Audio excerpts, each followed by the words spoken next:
Merci Alban. Je rappelle que Alban a participé à 2 disques qui sont en vente juste à côté et il m'a confié hier soir qu'il venait d'enregistrer son nouveau disque, mais qui n'est pas encore sorti, malheureusement. Voilà, mais c'est pour bientôt. Merci beaucoup Alban pour Moi, je trouve que ces petites mélodies nous permettent d'intégrer finalement et de faire une super transition entre 2 intervenants qui vont nous dire des choses sûrement différentes. Et je te laisse, Frédéric, présenter notre prochaine intervenante, Françoise. Merci Eric et merci Alban. Et bonjour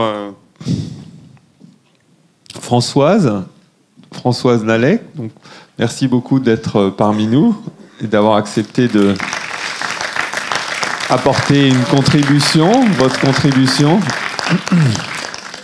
à notre thématique autour du vivant. Et vous êtes... Alors, je connais pas bien votre biographie, mais j'ai compris que vous aviez fait une expérience de mort imminente. C'est ça. Et que ça vous avait ramené à la vie, d'une certaine façon. À notre vie. C'est intéressant. Je pense qu'un des difficultés et des causes de notre rupture avec la nature est aussi notre rupture avec la mort, notre rupture de familiarité, d'acceptation de la mort. Donc c'est très intéressant. Et vous avez, à partir de cette expérience, développé une thérapie à partir des mémoires cellulaires. Ah, je n'ai rien fait du tout. J'ai juste reçu. Donc merci d'être là pour ce partage. Alors je remercie pour cette formidable introduction d'Éric sur le vivant, qui est totalement en adéquation avec ce que je touche, ou en tout cas ce qui m'est permis de toucher depuis maintenant 25 ans. Donc un rapide retour en arrière, je crois que c'est important pour introduire le sujet. Je vais vous inviter, en fait, à côté de votre fauteuil, il y a certainement quelqu'un, d'imaginer qu'il n'y a personne et de poser votre cerveau. Parce que le fait de poser votre cerveau va vous permettre peut-être d'accéder ou de pouvoir, avec curiosité, avec légèreté, avec simplicité, de pouvoir intégrer, ou en tout cas entendre ce partage, ce que j'ai à vous dire. Il y a 25 ans, je fais une NDE. J'accouche avec une hémorragie placentaire, ce qu'on appelle un placenta pravia. Je quitte mon corps pendant 3 jours. Je suis donc hospitalisée, transfusée. Et je voyage. Je me balade au-dessus de mon corps. Je visite les couloirs de l'hôpital que je trouvais plutôt beaux, d'assez haut. Et là, je rencontre des consciences qui me parlent, comme je vous parle aujourd'hui, avec aucune philosophie, aucune religiosité.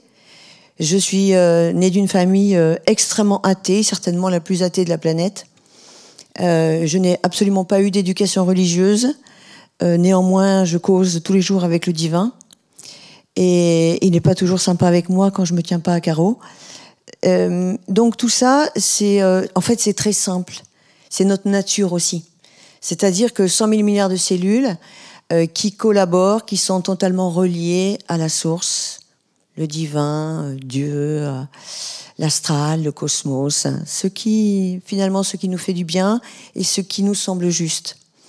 Il n'empêche que ce voyage astral que j'ai fait n'est pas une illusion chimérique de cortisol et d'adrénaline mélangée, mais ce sont de vrais enseignements, un vrai langage,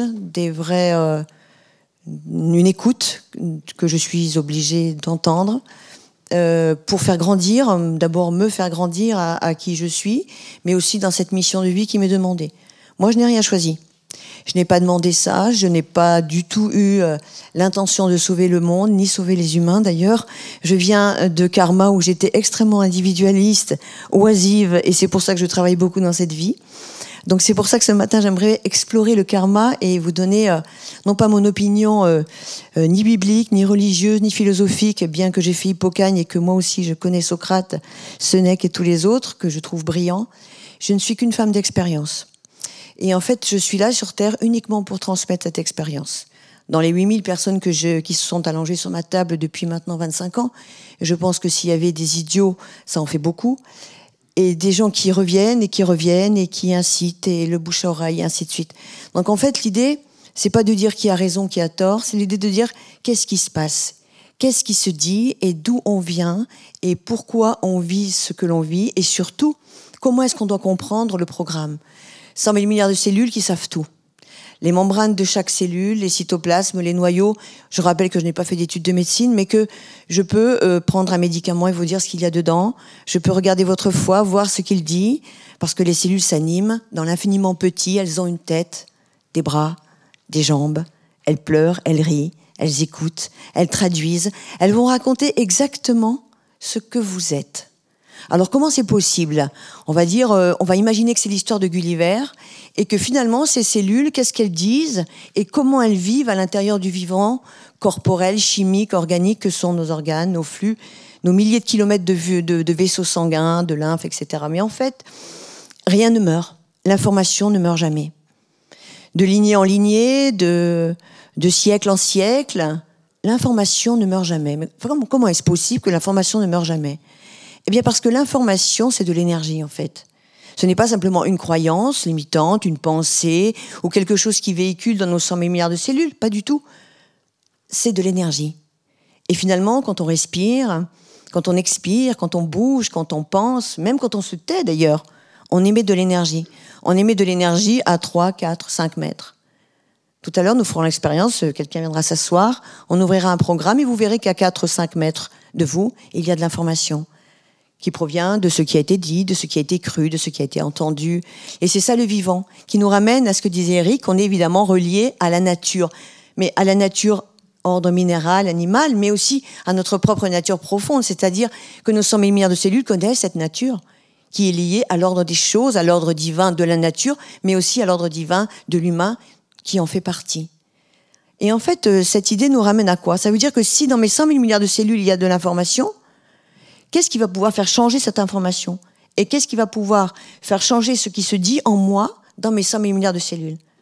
Parce que il y a un algorithme à l'intérieur du corps physique, il y a un programme, un ordinateur central avec des clés USB. Et dans ces clés USB, eh bien, il va y avoir les informations des programmes délignés, mais aussi les programmes karmiques, l'histoire de l'âme. Alors, oh là là, le karma, ça c'est le truc, il y a 1000 vies, 100 vies, 10 vies, t'as raison, t'as tort. Ça marche pas comme ça, en fait. c'est pas que ça marche pas comme ça parce que j'ai une théorie, mais c'est parce que je l'expérimente. Et qu'encore une fois, je ne suis qu'une expérimentatrice. Je vais vous dire, il y a 25 ans, je disais des choses sur le karma que je ne dis plus aujourd'hui. Parce qu'au fil du temps, j'ai découvert, et j'ai moi-même été initiée, que les choses, eh bien, elles bougent, elles évoluent, et que moi aussi, j'ai dû apprendre et recevoir les choses à la mesure de ma capacité de les recevoir. Et en fait, aujourd'hui, après 25 ans, eh bien, le karma, c'est de l'orfèvrerie. Ce sont des ondes qui circulent à l'intérieur de nous et qui coopèrent uniquement parce qu'elles sont sur les mêmes fréquences. Je m'explique. Imaginons, on vous a, je sais pas, coupé la tête dans une autre vie, ou vous avez simplement vu ça. C'est une onde. Ce n'est pas une réalité en tant que telle. Ce n'est pas un traumatisme physique en tant que tel. C'est de l'information. Cette information, elle va circuler évidemment à l'intérieur de vos cellules de manière infinie. Non pas que c'est un drame, c'est simplement de l'énergie qui concourt à vivre dans le vivant, de l'énergie en général, intangible, dans la matrice terrestre et puis au-delà. Et puis un matin, vous allez regarder à la télévision un film où, oh là là, il y a un film très très moche, il y a quelqu'un qui se fait injustement trancher la gorge. Et là, vous vous sentez pas bien. Alors vous allez me dire, bah, c'est pas si grave, personne peut se sentir bien en regardant évidemment quelqu'un qui se fait trancher la gorge. Certes. Mais qu'est-ce qui se passe dans le corps véritablement, à l'intérieur de nous, d'ordre mémoriel et d'ordre alchimique? Les cartésiens ou ceux qui ne croient pas au karma diront bah, c'est normal, on est humain, on ne va pas apprécier, c'est normal que ça nous fasse réagir. Certes. Mais quand je plonge à l'intérieur du corps et que je vois que cette alchimie-là, que ce traumatisme, que cette peur que nous nommons, ces limites, etc., viennent faire circuler de l'information dans les cellules, mais viennent aussi toucher d'autres informations qui leur ressemblent. C'est-à-dire des programmes limitants qui sont inscrits dans les cellules, qui viennent faire rejaillir cette vérité de l'événement du présent. Et bien c'est ça le karma. C'est-à-dire que l'événementiel, ce que nous vivons tous les jours, est au service de notre évolution.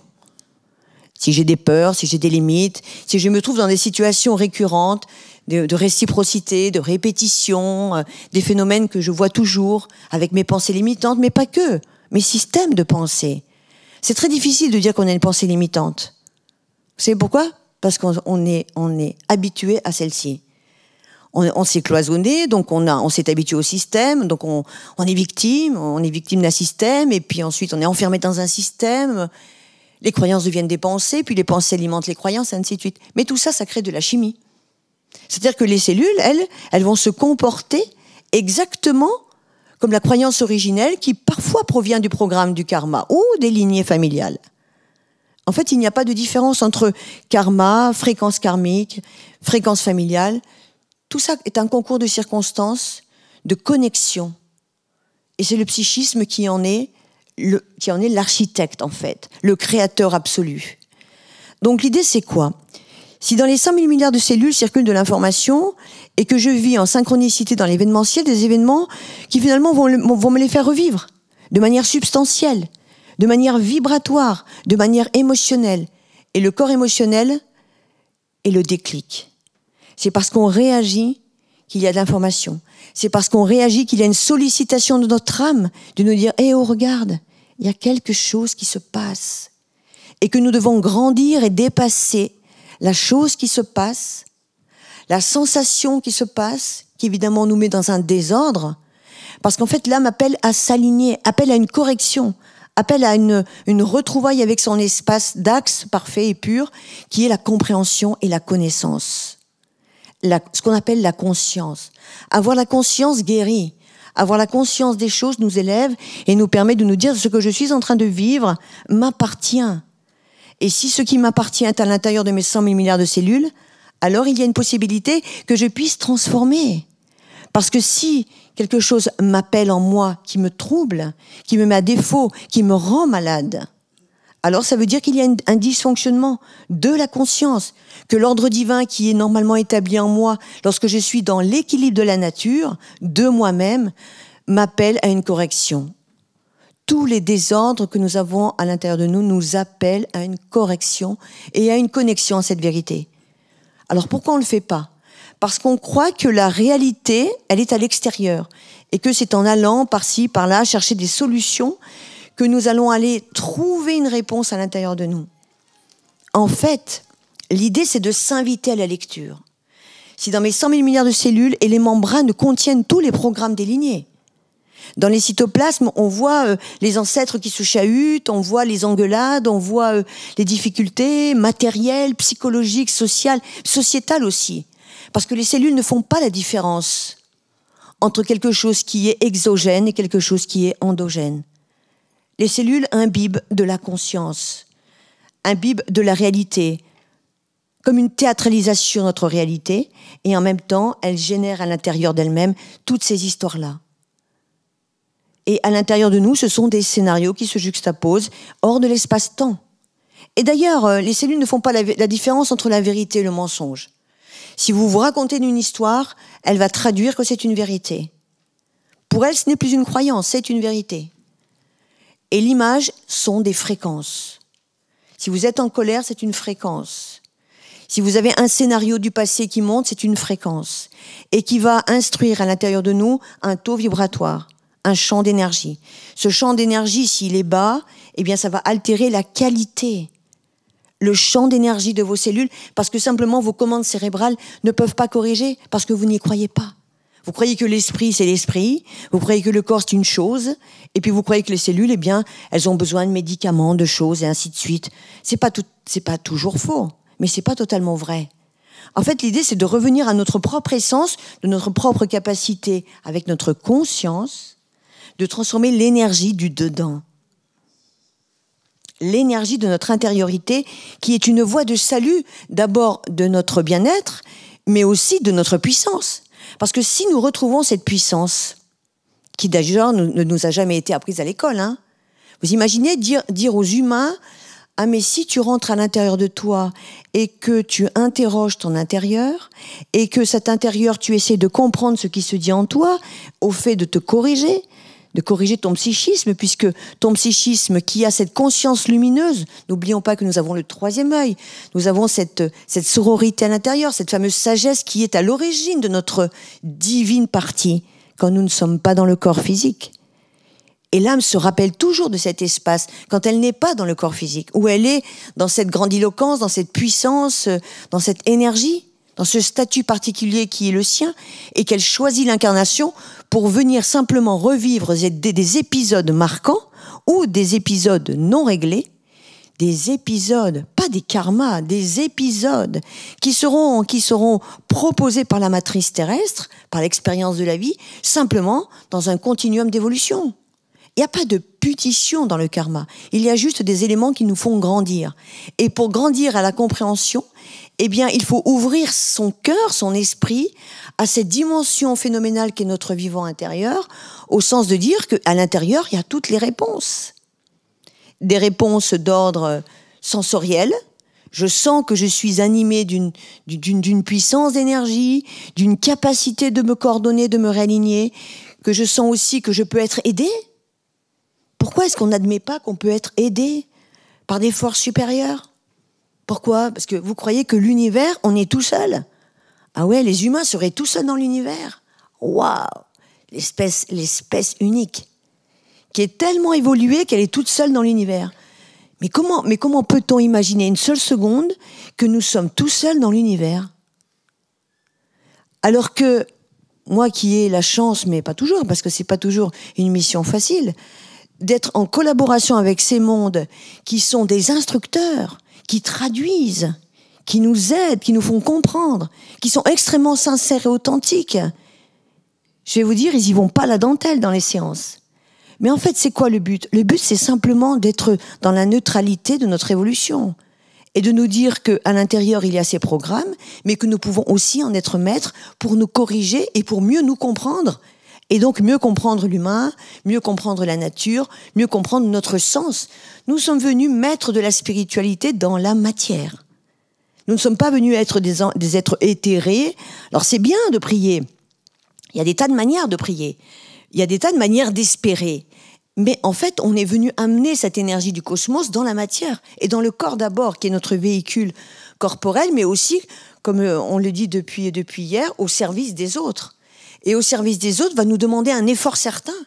d'observation, évidemment, de cette problématique que nous avons sur l'hémisphère gauche, de cet ego, de ce pouvoir, de cette animalité qui, évidemment, nous anime et qui est une forme de force faible que nous avons en nous, mais que nous devons aussi apprendre à dépasser, apprendre à aller chercher plus loin que ce que nous sommes véritablement, parce que c'est vraiment ça qui nous habite aussi.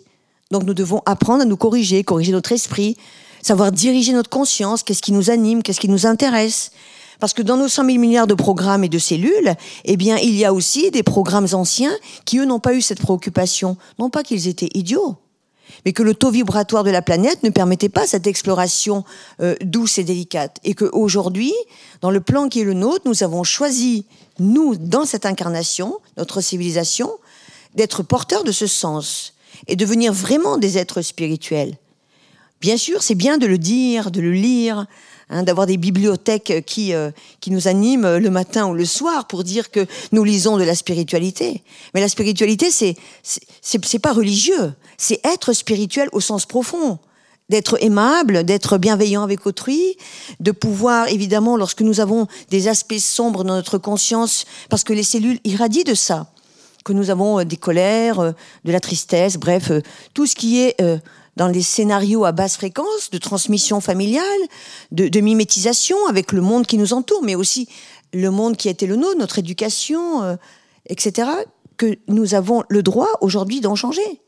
Et que si nous vivons dans le passé archaïque de ce qui se dit en nous, parce que nous avons eu des commandes, et nous avons été commandés véritablement, puisque le cordon ombilical a fait ça, comme le disait Eric, dans le ventre de la maman, mais bien au-delà, eh bien, nous devons aussi, nous, essayer de drainer et de diriger d'autres formes de pensée, parce qu'en amenant cette pensée d'amour en nous, en amenant ces fréquences vibratoires qui résonnent d'amour et de lumière, eh bien, nous avons d'abord une forte incidence sur notre propre organisation intérieure, c'est-à-dire l'organisme du vivant intérieur, et que c'est à partir de cette coopération particulière que nous pourrons mieux comprendre les autres, comprendre la nature, et comprendre ce langage de s'occuper de soi et de s'occuper de la nature, parce que d'abord, nous l'aurons fait pour nous-mêmes.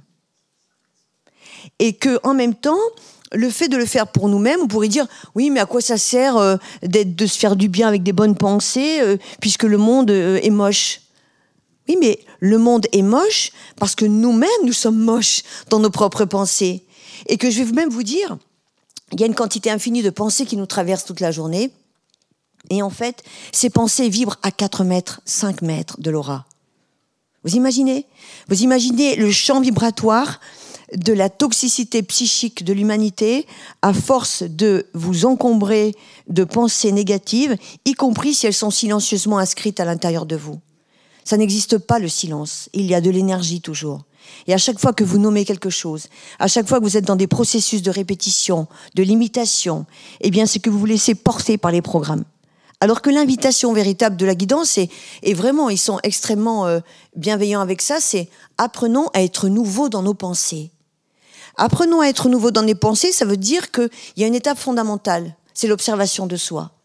C'est d'être dans une forme de gentille autocritique qui va nous permettre simplement de nous dire « Est-ce que ce que je pense ou est-ce que ce que je ressens aujourd'hui dans telle ou telle situation, à l'égard de telle ou telle préconisation, est-ce que cela m'appartient vraiment? Est-ce que cela est profondément juste? Est-ce que cela n'est pas le fait de l'expérience ou le fait de différentes incitations, de quelque nature qu'elles soient, qui ont construit cette réalité en moi et qui fait que, finalement, je pense toujours pareil? Mais ce « je pense toujours pareil » qui va vibrer dans vos cellules, parce que les connexions neuronales sont directement reliées au fait des hormones vers le système physique, physiologique. Et ça, ce sont les plans des guides médecins qui me donnent ce plan-là, même si ça vous paraît étonnant. Mais, et que l'intestin pense. Il y a des cellules dans l'intestin qui pensent. Alors, la médecine traditionnelle, je crois, dit que c'est le deuxième cerveau. Pour ma part, dans mon travail, c'est le premier cerveau. Pour moi, toutes les maladies dégénératives que je peux rencontrer en séance depuis 25 ans sont liées à la structure de l'information cellulaire de l'intestin. Et c'est l'intestin qui envoie des signaux aux neurones. Et les signaux reçus par les neurones renvoient des hormones via la cortisol, système inflammatoire et ainsi de suite. L'organisation chimique du corps physique reçoit l'information psychologique de la conscience. Donc ça, c'est très intéressant. N'est-ce pas la médecine du futur? En tout cas, une disposition potentielle à revoir nos cartes et à nous dire que si la pensée que je construis à l'intérieur de moi résonne directement en termes alchimiques dans mes organes, alors ça veut dire qu'il y a une profonde réalité entre chimie cellulaire et conscience que nous avons, que nous mettons à l'intérieur du corps physique. C'est ça le sens de la mémoire cellulaire, au-delà de la curiosité de dire qu'est-ce qu'elle a dit la grand-mère, etc. Alors la grand-mère et les grands-mères et ainsi de suite, ou les karmas et les différentes fréquences, ne sont que des signaux ambivalents qui ne sont pas structurés de manière temporelle. Il n'y a pas le karma du 17e, puis le karma du 25e, et puis ainsi de suite. Ça n'existe pas. Il y a juste des fréquences qui concourent à des aimants, à se connecter exactement comme le feraient des fils électriques et constituent des champs lexicaux à l'intérieur de nous. Et le vivant, l'événementiel, ce que nous vivons tous les jours va nous le faire revivre. Donc l'idée, c'est de vous dire, à partir d'aujourd'hui, si vous en avez envie en tout cas, de vous dire tout ce qui se passe dans votre vie fait partie de votre programme. Donc si je prends conscience de ça, alors je m'anime d'une certaine forme de conscience supérieure et de me dire, ok, qu'est-ce que je dois comprendre? C'est quoi ce langage de la source? C'est quoi ce langage de la vie et de la nature qui me fait une démonstration? Alors, Éric disait la montagne, moi je peux dire, voilà, une réunion, un échange, un concours de circonstances, un accident, bref, toutes ces choses. Allez, on me coupe de toutes ces choses qui font que le karma, c'est tout de suite, c'est maintenant, et que c'est le vivant cellulaire. Il est juste là pour vous parler de l'intérieur, de ce qui se passe en vous, à corriger grâce au présent. Merci.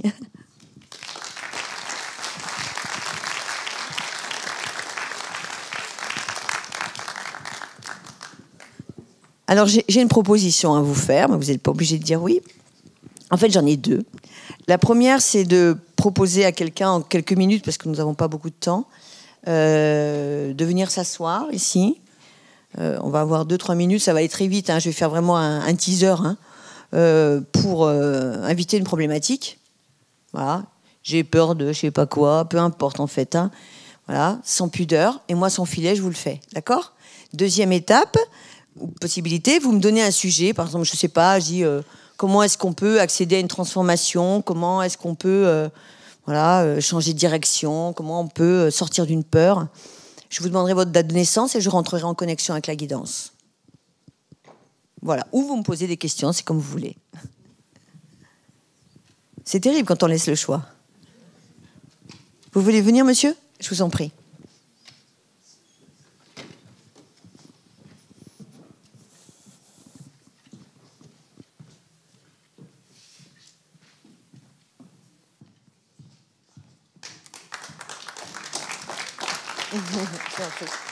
Asseyez-vous. Je vous en prie, asseyez-vous. Avancez-vous un tout petit peu parce qu'il faut que je vous ouvre à 4 mètres. Voilà. Alors, je vais juste vous demander votre prénom, votre date de naissance. Et je suis né le 31/10/1956. D'accord. Quelle est votre demande à la guidance ou quelle est votre problématique? Chose récurrente, le programme, quoi, qui se trimballe dans vos 100 000 milliards de cellules, dont vous avez conscience tous les matins quand vous vous levez. Je suis venu ici, c'est pas une problématique, c'est pas par rapport à une problématique. Ou une demande. Non, c'est par rapport au fait. Donnez-lui le micro. Pardon. Oui.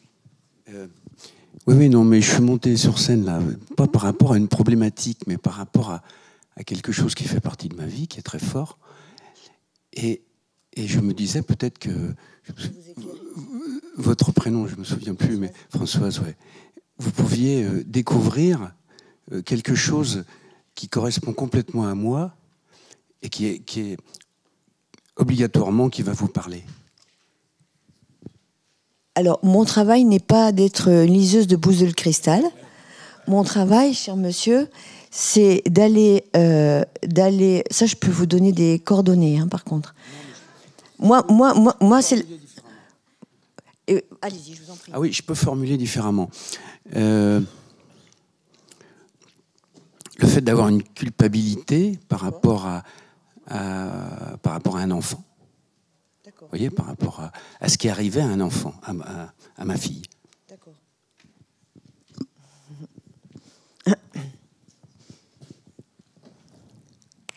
Je commande à la source au guide médecin d'ouvrir l'inspire.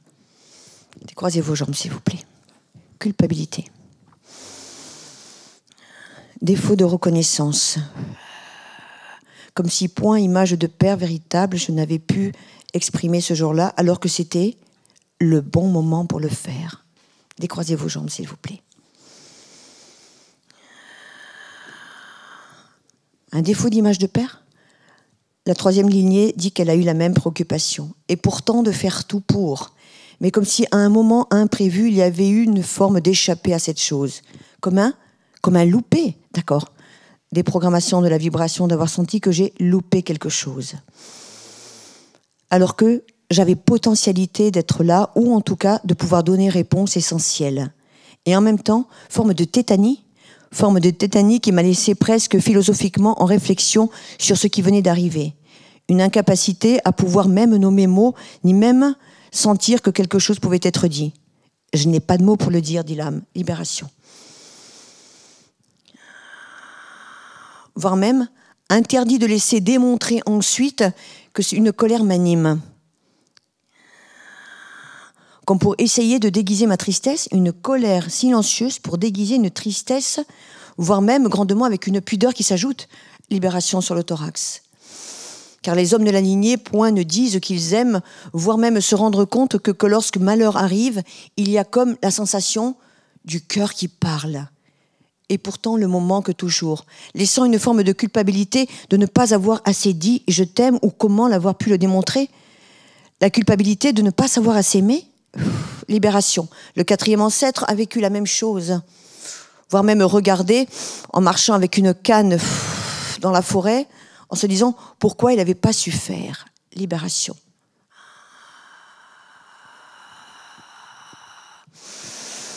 Le cervelet dit qu'il s'en veut à mourir. Libération. Et pourtant, en même temps, a senti qu'il n'a pas de droit de dire ça, que ce n'est pas bon de le dire, ça ne fait pas bien ni à elle, ni à lui. Libération.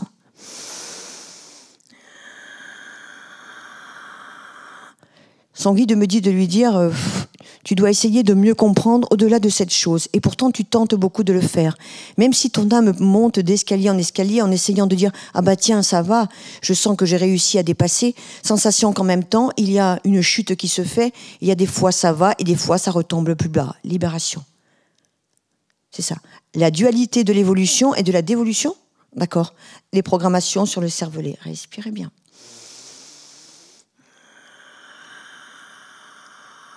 Honte, d'accord.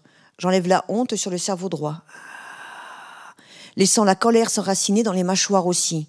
Ou parfois, moi, grincement de dents se fait la nuit et pénibilité à dormir. Tu dis ? Tension vasculaire. Le cerveau dit que quand la pression est trop grande, il tombe d'un coup pour dormir, mais que c'est dur à l'attraper. Libération. Montre. Et que les mots manquent. Laissant le corps se fermer aux mots depuis, comme si avant il y avait comme des mots qui pouvaient être dits, ou l'envie de dire des choses avec davantage de mots, mais que le larynx s'était fermé depuis. C'était replié sur lui. Je commande à la source au guide médecin de sevrer ce repli sur soi, tu dis. L'âme dit que depuis, il y a beaucoup moins de choses qu'elle supporte, tant drame de la chose à l'intérieur se trouve. Libération. Y compris si en même temps, poussé à s'ouvrir, grandement il y a la dualité de son vivant. D'accord. Je défais ce programme de sa propre dualité entre fermeture et ouverture. Libération. Et tu m'enlèves dans le cœur des formes de petits cercueils qui s'expansent depuis la nuit des temps. Ah, tu dis, les hommes s'ouvrent au cœur lorsqu'il y a des formes de deuil à faire. D'accord. Libération du programme sur la vascularisation. L'âme dit qu'elle le sait, mais qu'en même temps, c'est quand même dur. C'est raide, elle dit. Enlève sur le cœur. Thorax droit. Respirez bien.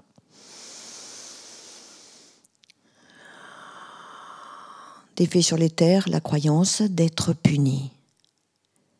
Tu dis ? Mais on lui offre quelque chose ? D'accord. Le corps énergétique reçoit une offrande d'une compréhension supérieure qui défait dans l'ADN la déception. Libération. La déception quitte les pieds. Libération. créant une source du chakra 7 qui reçoit code de guérison suivant 1007833 d'une force qui m'anime à l'égard de me sentir à nouveau reboosté dans le présent. Fermeture du plan, merci.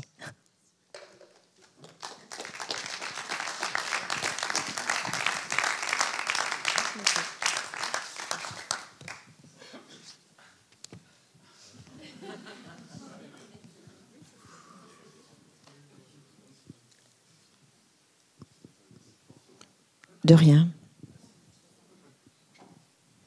Alors, on a le temps pour quelques questions. Qui a envie de poser une question à Françoise après cette explication suivie d'une expérience?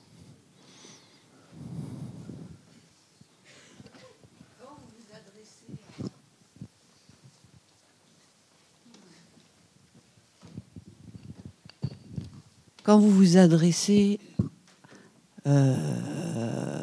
aux êtres de lumière, aux êtres lumière, est-ce que vous rentrez en relation avec le soi? Vous voulez dire le soi de mon intérieur? Oui, le grand soi. Oui. Et qui est connecté au grand soi. C'est pas moi qui décide. Sauf quand, voilà, il y a des... Mais... D'accord. Ils sont présents tout le temps. Merci. En fait, c'est très simple, hein, ça n'a rien de mystique. Nos ondes cérébrales sont tellement éduquées à travailler uniquement sur comme une pédale, c'est-à-dire les ondes bêta, qui sont les ondes de la vie, quoi, la réactivité, le cogito, etc. Et heureusement, ça nous permet d'éviter le pire. Mais on a ce qu'on appelle les ondes θ, les ondes alpha, les ondes gamma, qui sont finalement des potentiels que nous avons tous. Sauf que nous ne les avons pas travaillés pour plein de raisons, parce qu'on ne nous a pas appris à le faire. Et qu'en fait, à l'intérieur du système psychique, il y a le neurone divin, il y a l'épiphyse, le chakra 6, toutes ces parties que vous connaissez certainement très bien, qui sont simplement activées ou sous-activées ou un peu activées, et ainsi de suite. Donc il se trouve que la NDE, moi, m'a enlevé la charge électromagnétique des ondes bêta au maximum. En fait, moi, je réfléchis pas, je sens et je réfléchis après, pour faire simple. Donc, j'ai pas cherché à le faire, hein, j'ai pas fait de travail particulier. D'ailleurs, je félicite toujours toute ma clientèle, parce qu'il faut l'appeler comme ça, des efforts et de tout ce travail magnifique. Je sais pas si j'aurais eu autant de courage que... Mais, et en fait, l'idée, c'est quoi? C'est que les ondes θ nous connectent à notre source, et elles nous connectent à la source. Donc, en fait, ce n'est rien de spécial, c'est juste se décaler. Vous savez, quand je suis en conférence ou que j'apprends aux gens à faire ça, en fait, c'est comme si vous êtes ici et vous vous décalez. Vous décalez en conscience, en fait. C'est-à-dire vous décalez votre conscience de la réalité du cogito et vous êtes dans un espace qui est dédié à un autre espace, qui est donc un réceptacle de cette énergie qui descend, en fait. Et cela, évidemment, ça s'entraîne, ça s'apprend. Moi, je l'apprends parce que je suis venue aussi, non pas pour ramener ça à moi, mais ça n'a pas de sens. C'est de vous le servir et de vous apprendre à le faire. Et l'idée, c'est véritablement que ça, de stimuler cette glande-là par le travail sur les pensées, par le travail sur les systèmes d'information, par le travail sur cette observation de qu'est-ce qui se dit en moi en permanence, qui va donc alléger les circonstances et surtout vous faire comprendre que vous avez un effet de question-réponse. Si je m'interroge de mon intérieur et que je me mets au fait de m'observer et de me corriger sans cesse pour revenir à qui je suis et être un enfant, quelque part, qui apprend. Vous savez, la guidance me disait la semaine dernière, j'étais sur une conférence sur la 4 et la 5D, il disait à la 5D, chut, tu t'assois et t'écoutes. À la 5D, on est des enfants, on sait rien. On écoute, on attend, et on attend le relais de notre âme. Donc, et c'est juste ça qu'on n'a pas appris. Donc ça s'entraîne, ça s'apprend, et à partir de là, eh bien, évidemment, on reçoit des informations de notre intériorité et de la reliance. Donc c'est un état, c'est une homéostasie en fait, qu'il faut cultiver.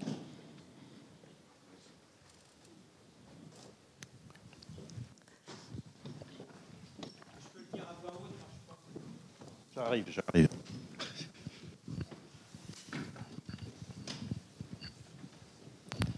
Merci. Est-ce que vous avez assisté à des guérisons physiques par rapport à votre pratique, c'est-à-dire quelqu'un arrive avec un mot du corps, plus qui est quand même lié aux émotions, mais un mot physique, et suite à votre soin, le mot disparaît. Est-ce que vous avez cette expérience? Merci.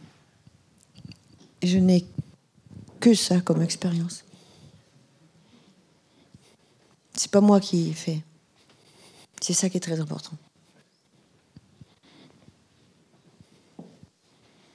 Et pas que des mots physiques, des mots de l'âme.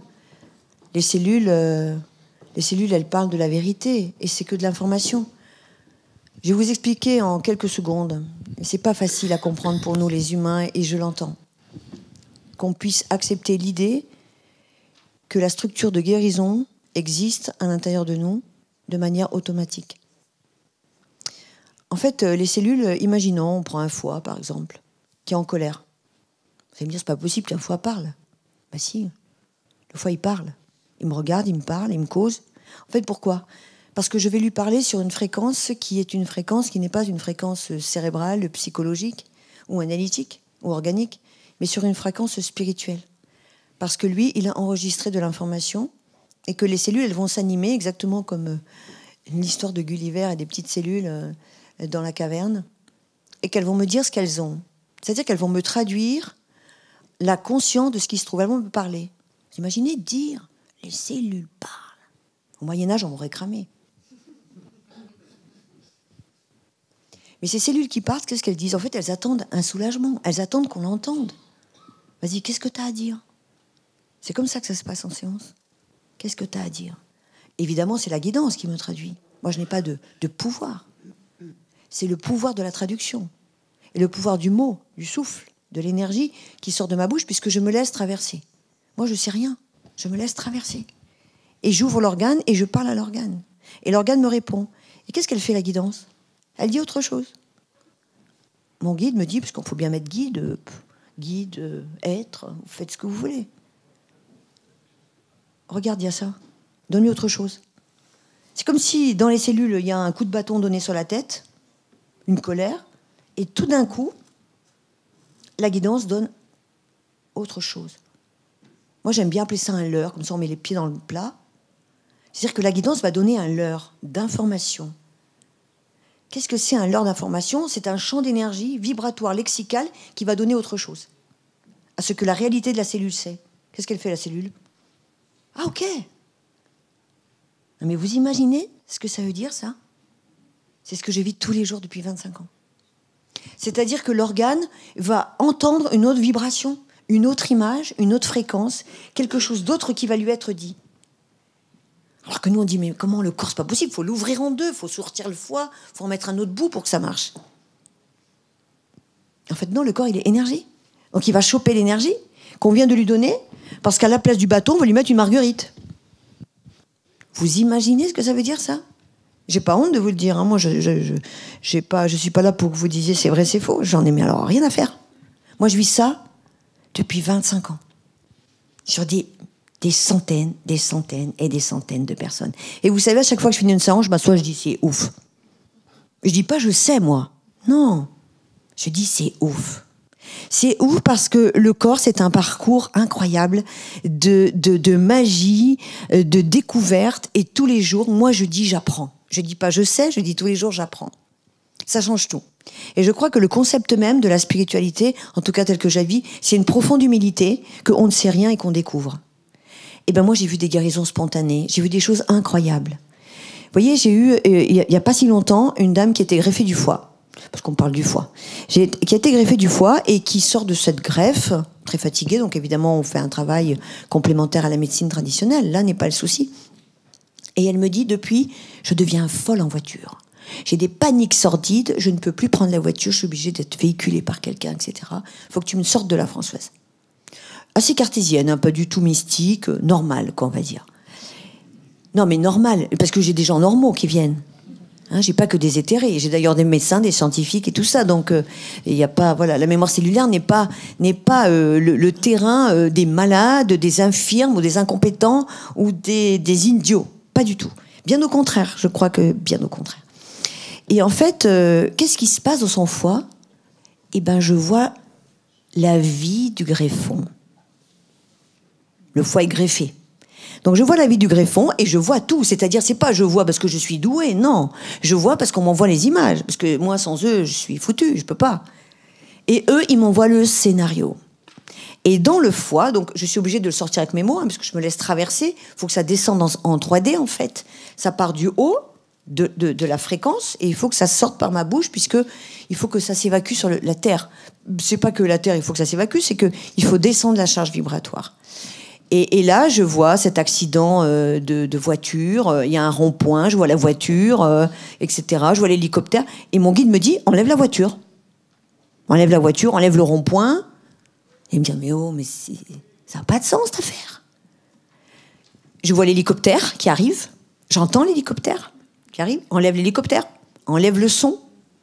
Parce que l'âme qui est en train de mourir dans la voiture, dans son accident, oui, l'homme est mort physiquement, mais sa conscience vit.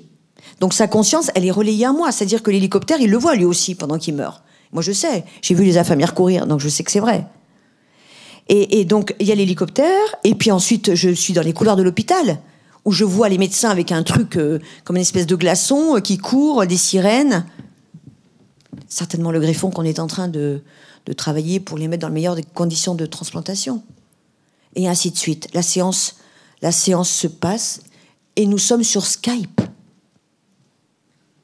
Nous sommes sur Skype. Nous ne sommes pas dans le physique. Nous sommes à distance. Face caméra. Et là, j'enlève les images que le guide donne. Je vous garantis que c'est vrai. Elle est sortie de là. Elle me dit, c'est un truc de malade, Françoise. C'est terminé de chez terminé. Elle m'a promis de faire un témoignage. Bon, elle est dans la science, donc elle hésite un petit peu.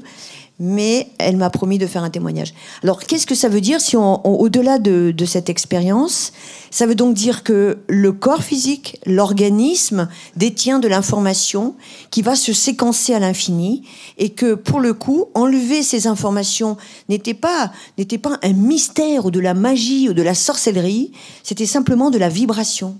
Et que du fait d'avoir connecté cette réalité par les ondes θ, par la guidance, par la connexion qui m'est offerte, eh bien, a permis simplement de casser la fréquence, de la dissoudre, et l'organe n'a plus ça. Elle n'a plus ça du tout. C'est pas, elle a pas un peu peur ou moyen, ou non, elle n'a plus ça du tout. Et des cas comme ça, mais j'en ai des centaines et des centaines. Alors c'est pas pour amener des preuves. La mémoire cellulaire n'a pas de preuves. Elle s'expérimente. Elle s'expérimente en fait dans le tout à chacun. Alors il y a les maladies, mais pas que. Il y a l'évolution. Il y a des âmes qui sont enfermées dans des croyances limitantes, dans des peurs de la vie, parce que elles ont eu des fréquences d'incarnation limitantes dans d'autres vies, parce que la famille a eu des peurs, du manque, etc. Donc la mémoire cellulaire est vaste. C'est-à-dire qu'elle va sur le terreau de l'humain en général. Elle ne dit pas « je guéris ça » ou « je fais ça ». Moi, quand on me demande, je dis « j'en sais rien ». Vous venez, on verra bien ce qui se passe. Des fois, ça match en une séance. Des fois, il faut y aller au marteau-piqueur. Ça dépend. Parce que ça dépend de la charge. Ça dépend de l'ego. Ça dépend du contrôle. Parce que nous, les humains, on a peur de ces réalités intangibles parce qu'on n'a pas de preuves, parce qu'on ne sait pas d'où ça vient. Mais comment, mais ça vient d'où, etc. Mais j'oserais même pas vous dire d'où ça vient, parce que vous allez dire, mais celle-ci, il faut l'enfermer tout de suite. Mais en fait, cette puissance, elle est là, et c'est ça qui est formidable. Et on est tous rattachés à ça. Tous. On a tous une glande pinéale, on a tous un chakra 6, on a tous des mémoires et on est tous là pour venir les libérer, pour grandir à l'être spirituel que nous sommes et simplement se dire que tout ce qui vit en nous ne demande qu'à être exprimé et que le vivant en nous ne demande qu'à être beau et lumineux, à être dans la grâce, dans l'alignement, dans la pureté de qui vous êtes. Voilà. Je voudrais vous apporter un témoignage pour répondre au monsieur là, qui a posé la question. Moi, je viens de Bordeaux, je suis chef d'entreprise et j'ai eu la chance de faire un stage avec Françoise, parce qu'elle ne vous l'a pas dit, mais elle fait des stages. Et à cette occasion, je ne la connaissais pas et j'ai expérimenté ce que vous avez vu là à l'instant. Alors pour ma part, moi je suis un ancien sportif de haut niveau et depuis une dizaine d'années, j'avais une problématique physique. C'est-à-dire que je me faisais des claquages.